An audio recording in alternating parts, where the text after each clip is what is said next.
Well, welcome everybody. Thank you very much for coming. And a special welcome to our guest of honor, Lawrence Krauss. Hello, Lawrence. Hi, it's nice to see you. Yeah, well, we missed seeing you last year, didn't we? When we'd set up this meeting in the Conway Hall, Red Lion Square, and COVID came along and stomped on it.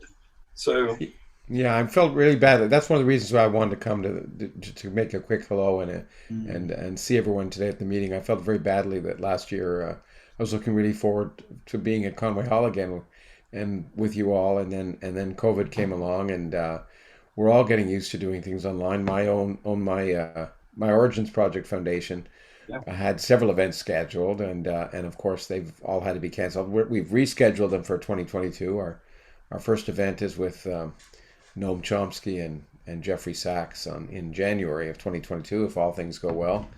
And we'll see what happens in the US. It's in Phoenix, and it'll be held online. But and even this AGM now is on online. yes, yes, indeed.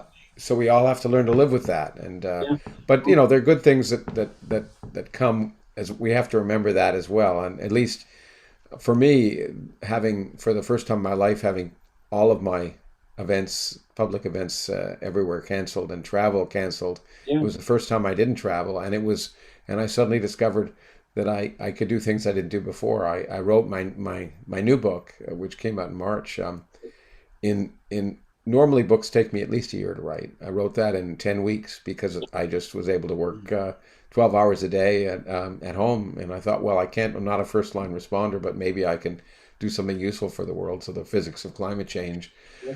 was what it came about, and it's now become more relevant than ever. The new IPCC is just coming out, and I think it's important for all of us, including your group, to think about those issues that are really relevant, so people don't waste their time on silly superstitions, and begin to think about how the world really works, so we can know how to address it in the 21st century. And so I really wanted to just provide my encouragement to all of you to keep up the good work and out there, and I hope that I can join you in real time at some time in the future.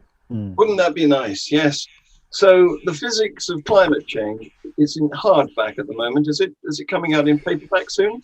It's coming out in paperback. I think it'll come out in the new year in paperback. It's in England. It's published by Head of Zeus, um, and in fact, I met that publisher through my friend Richard Dawkins, who made an introduction for me, and I'm very happy to be working with them. They're now actually um, a part of a larger publishing company, Bloomsbury, but they were independent when I signed on with them, and I'm actually my next book I've agreed to do with them as well.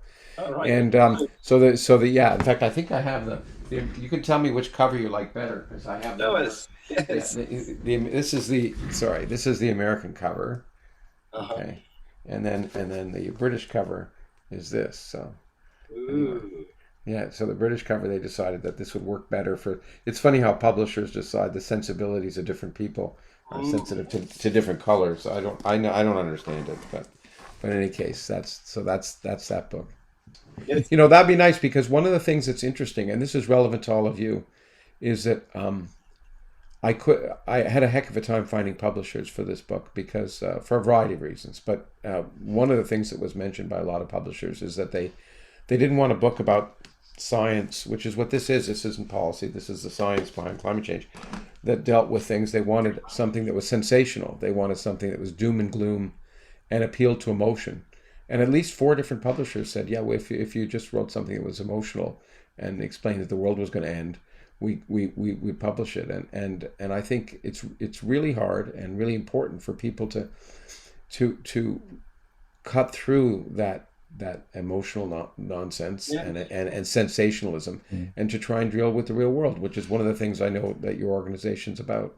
Yeah. So, It's a sad truth, isn't it, that narrative counts more than reality, than information. well, But there's lots of things that count more than reality right now in our public times.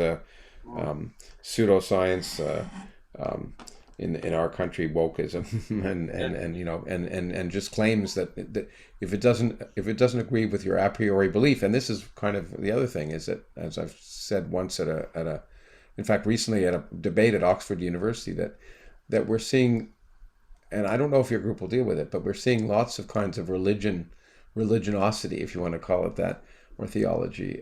Not just the standard religions, but people are feeling that if it disagrees with what they believe to be right, it must be wrong. And of course, the world is the way it is, whether you like it or not. Yeah. And that's unfortunately in our country, in both in the U.S. and now that I moved to Canada, it's the same. People policies are being based on what people would like to believe is true instead of what Yeah. really is. I call it religionism because that Hmm. makes it sound more like racism, which Yeah, it's very similar to. yeah. Well, in some cases, it is that.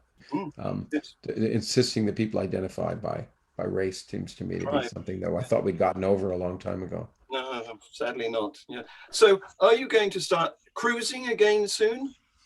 Well, that kind of cruising, yes, I'm going to be. I'm going to be. I'm going to be. I'm going to be. The Origins project is actually well. In fact, there's still a few.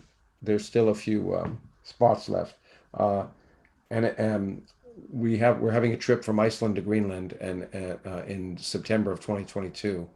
And it's a chance for people to spend time, a lot of time, Yes. intensively with people they might want to spend with. So the three guest speakers. It's September 8th to 21st. The cruise, starting in Reykjavik and moving up to the coast of Greenland and back down, and then we'll have an additional add-on in Iceland. But there'll be three guest speakers: myself, um, an individual who won the Nobel Prize in physics a few years ago, Barry Barish for the discovery of gravitational waves, and another special guest, Richard Dawkins. Yeah. So people who want to spend 14 days with all of us and a bunch of wonderful, and we found that the guests on this trip, our trips are as interesting as the speakers, and some of them are coming from England already, and so we have about five berths left in our allotment on that ship. It's a ship that's 128 people. We'll probably have about 40 people, which is about the right Yeah. number. I don't want it to be too big. It's not cheap, Anybody but for want 14 some? days. What is Anybody that? want to sponsor me to go? Anybody? Anybody sponsor me? President's perks, maybe. Isn't it perks? Well, if you come, we'll we'll donate a little bit to the organization, but just a little bit, Great. because I mean, unfortunately, Arctic expeditions are not cheap, and I wish we could make it cheaper than we will. And the add-on, the Well, it's Iceland still there. add-on, both Richard and Barry and I will be on the add-on. There's going to be an event at the University of Reykjavik. We haven't finished those things, but that add-on will be separate, and people can sign up for that. That'll be actually a lot less expensive. Anyway, it's just a hop, step, and a jump from England to Iceland, Yes. as the Vikings discovered. Yes. Indeed. Yes. Hmm. In any case, I hope if some of you want to do it, it'd be great to to have you and the Origins Project. Of course, I'm hoping over the long term and can work with you all. We're hoping to do events around the world and co-sponsor with different groups, and I'm hoping that maybe we can do something together at some point. Well, certainly, if we can fix when traveling is possible again, for you to come and perform for us, present to us, then we'd love that. Yeah, no, well, I would too, and maybe we can talk about the climate change, which is not all doom and gloom. It's kind of there's a lot of interesting science, and so, like Yes. for me, it was it'd be kind of I think it'd be kind of appropriate to do such a thing for the group in Conway Hall. So fingers crossed, even though that's rather superstitious. Uh, That's a and very good symbol. maybe in the new year we can all do something together in the UK. That'd be great. That would be great. Yes, indeed. Should we Well, let it go now, guys? Should we? yeah, I've got to take my dog out for his morning walk, but I thought it's nice to see all of you, and thank you all for doing what you do. I just wanted to say that as well. Thank you for So, being our guest. okay, Thank you, sure. Lawrence. Okay, you take care. Take Thanks, care, all of you. Lawrence. Okay, Bye take bye. care. Bye bye.